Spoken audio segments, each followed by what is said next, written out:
sir. Can I carry her back? No, thank you. Sorry. So sorry. Excuse me. What, sir? What, sir? Sorry. Watson, hurry up. Come on, the train's going. Yes, a minute here. Excuse me. Was a close call, Holmes? Yes, it certainly was. If you hadn't lingered to pass the time of day with that barmaid, we'd have had ample time. How did you know that I... Your elbow, it's wet. Well, you've obviously been leaning on a bar somewhere. And if I know you, it wasn't a bar man.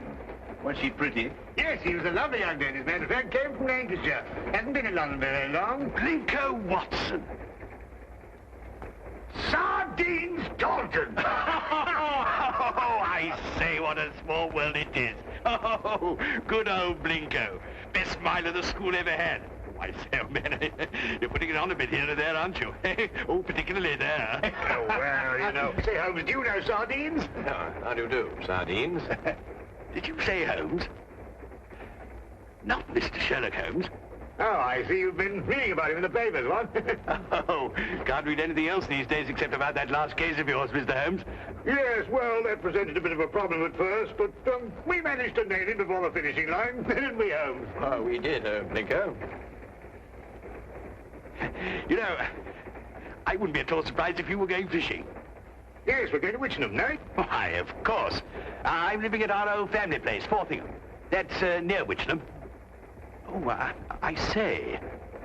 Something wrong, ma'am?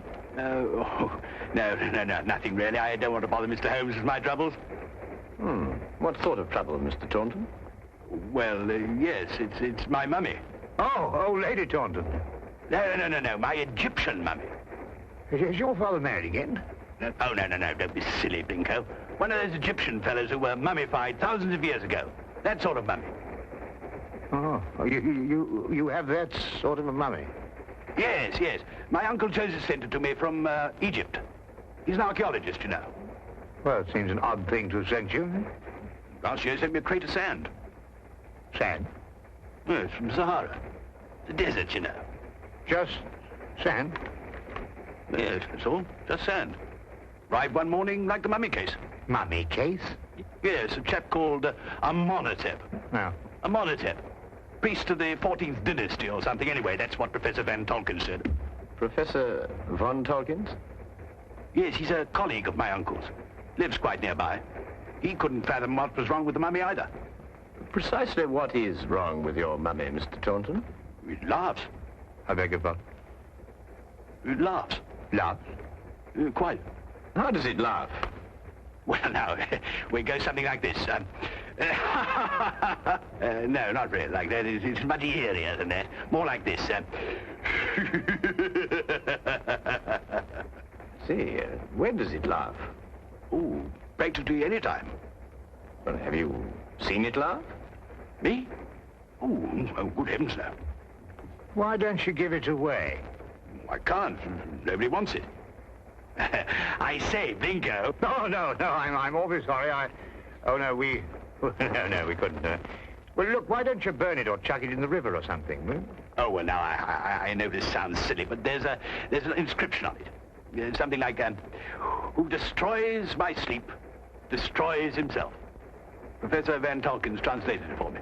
Yeah, but you don't believe all that rubbish, do you? I mean, Egyptian capers and all that.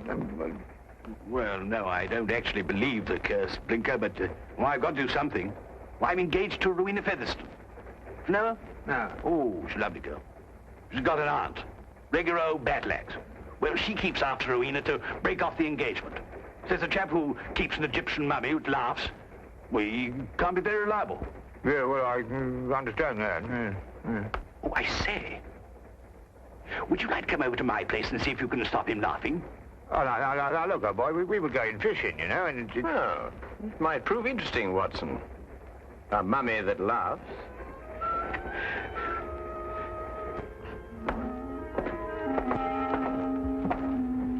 This is, Amenhotep.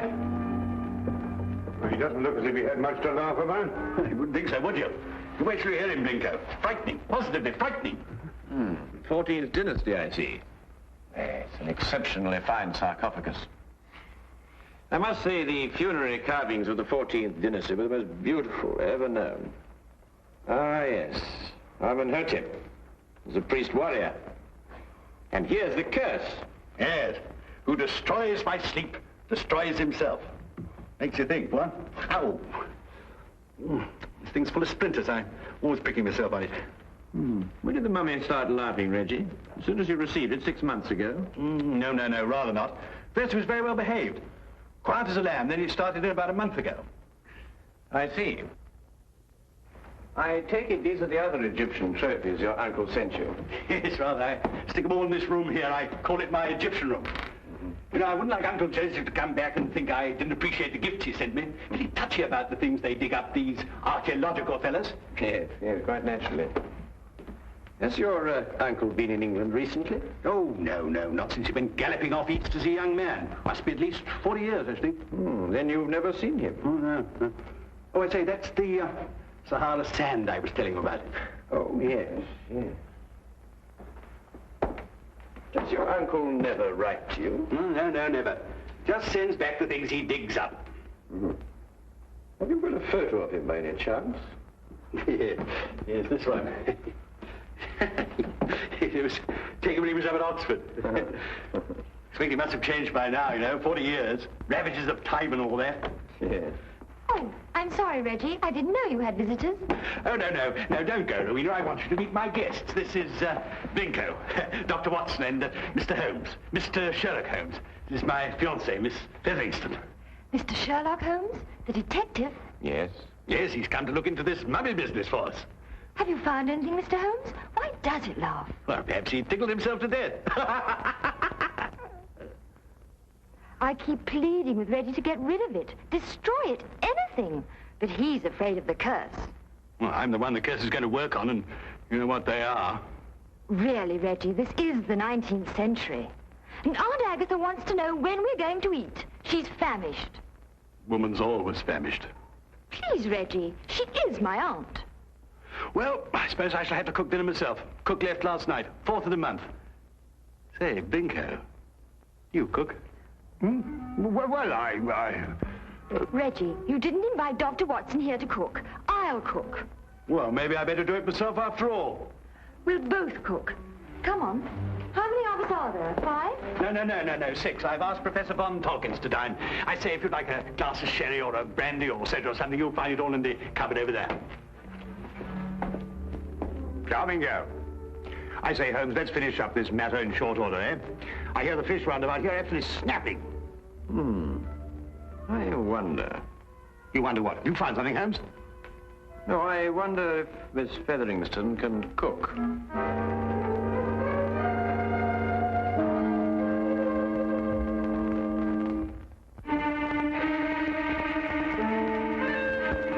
A doctor, young man, you say? A veterinary, no doubt. Madam, I'm a graduate of the Royal College of Physicians. I specialize in human beings. And you detect, young man, I understand. Yes, madam. I detect. Work with the police? Well, on occasion. No wonder the crime rate's going up. Rowena, do we or do we not eat? In the number, Auntie. We're bringing the food in. Reggie tells me you've recently come back from Egypt, Professor. Yes, Mr. Holmes. Just a few months ago. I have retired from active participation in Egyptology. I see. I understand that you met Reggie's uncle while you were out there. Yes, Professor Taunton and I excavated for a long time together in the valley of the Lower Nile. Is Professor Taunton still active? Yes, Joseph is engaged in important excavation at the present time. You must be very glad to see all your old friends and relations again, Professor, after all these years. I've been gone so long, Doctor. I no longer have friends. And I'm afraid even my family wouldn't recognize me. Well, here we are at last. Better late than never, I always say. Oh, please do help yourselves, everybody. Informality's the form. Local trout. We used an old recipe we found in a cookery book in the kitchen. Didn't we, Reggie? Yes, at least I think it was a cookery book. I read something about mixing nitrogen with hydrogen or something or other at the end of it. Oh, Lord. Well, this is splendid. I haven't had a decent, well-cooked fish like this in years.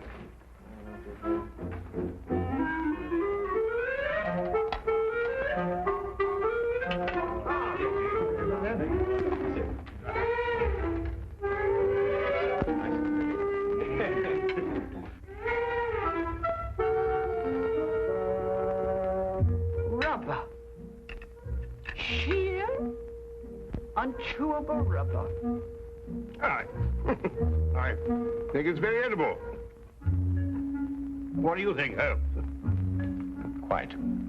Who knows? A sauce might have improved it somehow.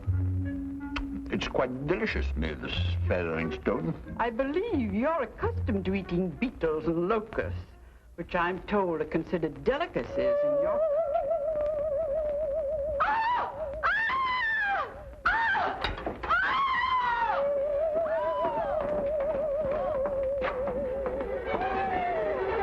Richie, take the other end, would you? Carefully, please. Carefully. Yep.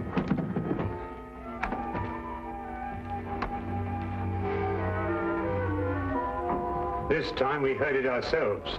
Yes, Watson. This time we heard it ourselves.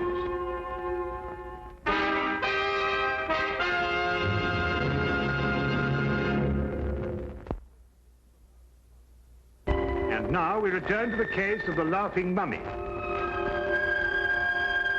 Of all the silly things I've been inveigled into by you, this is the silliest.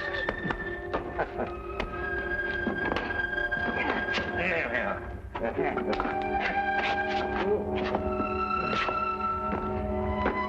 What do you expect to find up here? Something I discovered earlier this evening, Blinker. Do not address me by that ridiculous name. All right. All right, old chap. I'm all right now. But if I kill myself, I shall hold you personally responsible. Good. So we managed it somehow. Though I had my doubts on several occasions. Now, we'll soon know now. Know what? Unless I'm mistaken, this is our laughing mummy. But this is only a weather vane, Holmes. Ah, yes, but one that laughs. Listen. Good heavens. Well, it is laughing. It would appear to be so, wouldn't it? Especially with a mummy in the house. When the wind is in a certain direction, the weather vane acts as a whistle, and the resultant sound is funneled down into the Egyptian room below. But that's marvelous, Holmes. How did you stumble onto it? Well, in dealing with the occult, Watson, it's as best to remember the natural phenomena come first. Here, give me a hand with this, would you? That's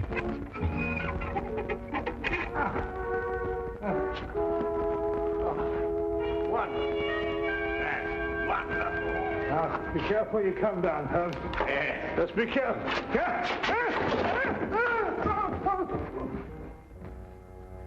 Here, Watson, would you hang on to this, please?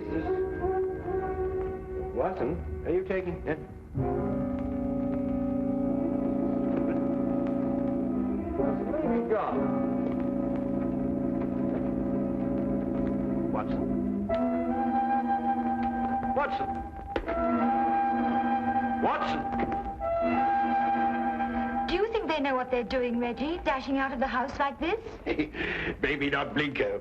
Well, Mr. Holmes seems very capable. Oh, yes, he's the reliable type. Doesn't say much, but when he does, it's to the point. Like me. Tell me, Professor, is it the first mummy you've ever heard of that laughs? The very first, Miss Featheringstone, and I'm quite sure that... Dr. Watson, what's happened? I slid off the roof. Landed in the rhododendron. Not my rhododendrons, Blinko. I've entered them in the local flower show. You may now withdraw your entry. Reggie, how long has this weather vane been on the chimney? Oh, about a month. I see. And it was about a month ago that the mummy started laughing. Yes, that's right, Mr. Holmes. It will now stop laughing. It was caused by the wind striking the weather vane, which then blew down the chimney and caused a sound which resembled a laugh. Well. Good heavens above. Mr. Holmes, how terribly clever of you. You found it out all by yourself? I, too, was on the roof, Miss Featheringstone. Oh, I know. I think you're both terribly clever. My compliments, Mr. Holmes. The simplicity of the explanation escaped us all, though I knew, of course, there was an explanation. Well, now we can all go and finish dinner. We've got something else coming, I think. Lamb, isn't it, Rowena? I think so. Meat of some kind. Good. Oh, Reggie, Yes, Mr. Holmes? who stuck this on the chimney? Well, I did. It was lying about the place, so I stuck it up there to keep it out of the way. Oh, I see. Thank you. You know, I believe I'll miss him laughing. Made him human somehow. Almost chummy. Chummy mummy.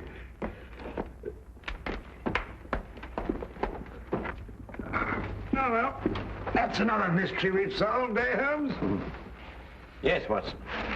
But in solving it, we've been confronted by a far deeper mystery. And? What do you mean? You may observe the sarcophagus is of the 14th dynasty, but the mummy itself is of a much later period. Well, perhaps they had an old box lying about when the chap died. Yes, possibly. But it would have to be lying about for a very long time.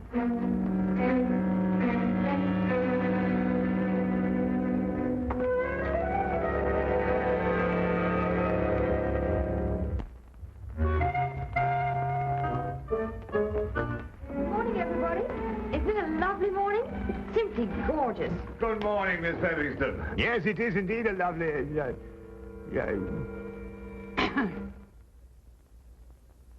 You look very refreshing, Miss Featherington. Very refreshing. And I am. No mummy laughing any longer, thanks to you, Mr. Holmes. Well, I say, what early birds we all are. Morning, everybody. Morning. God's in his heaven and all's right with the world and all that sort of thing. You know what? There's no need in invoking the name of the deity. I wasn't. I was quoting a bit of poetry or something. Shakespeare, I think it is. Tennyson, darling. Oh, really? Oh, excellent. Actually, Miss Featherston, I think, if I'm not mistaken, it's a quotation from Robert Browning. Ben Ezra. Pippa passes, Watson. Oh, yes, of course, Pippa passes. I knew it was something like that. Good morning. Oh, good morning, Professor. Morning. Have a cup of tea or a baked egg or kipper or something here, what? No, thank you. I just wanted to return this book. Oh, I say it's awfully decent of you, thank you. Oh, Professor Von Torkins. Yes, Mr. Holmes? Reggie has a 14th dynasty vase in the Egyptian room, which rather puzzles me. I wonder if I could impose upon you to clarify a point for me? It would be my pleasure, Mr. Holmes. Should we see it now? If it wouldn't be too much trouble, Professor. Not at all. Thank you.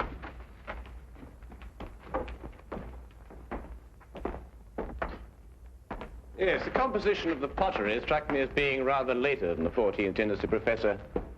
This is the vase I referred to. Considerably later, Mr. Holmes. The 18th dynasty, in fact. I rather thought Reggie was mistaken, as he was also mistaken about the mummy. The mummy? I'm afraid I don't understand. Don't you? I believe it was you who told Reggie that Amenhotep was of the 14th dynasty. It was, Mr. Holmes. But of course, this mummy, like the vase, is of a considerably later period. Really? How much later would you estimate, Mr. Holmes? Well, I'd say, 4,000 years later.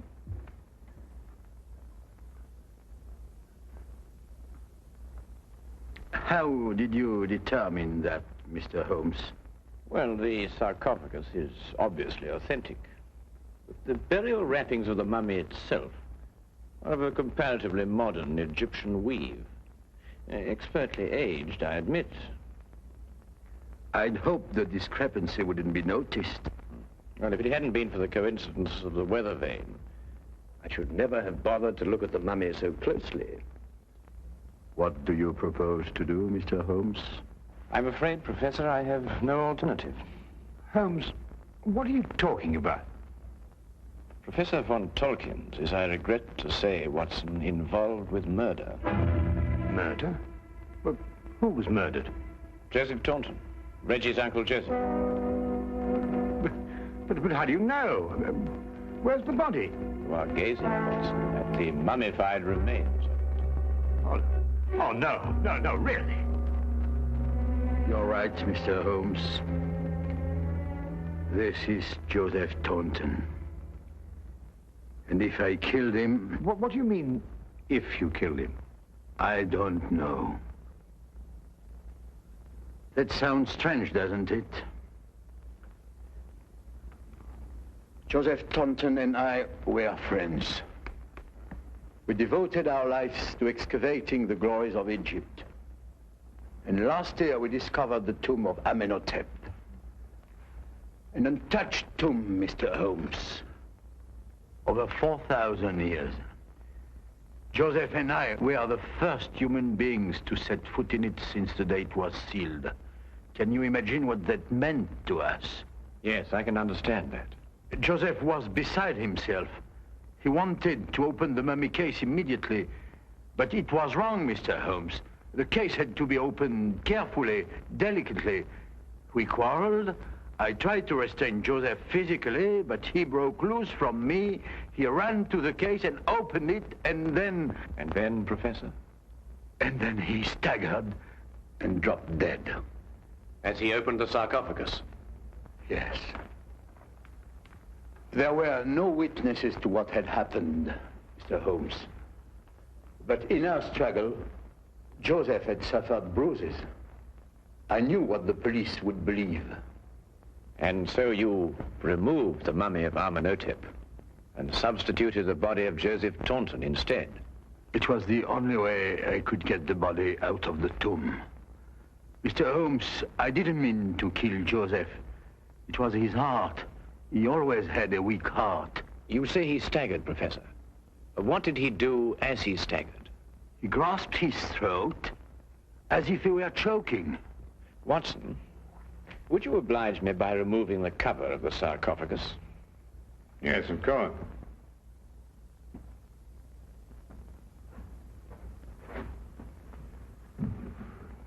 Ouch! That splinter. Yes, Watson, ouch. As Reggie said, and as undoubtedly Uncle Joseph said, too. Professor, would you care to take a closer look at what Reggie called a splinter?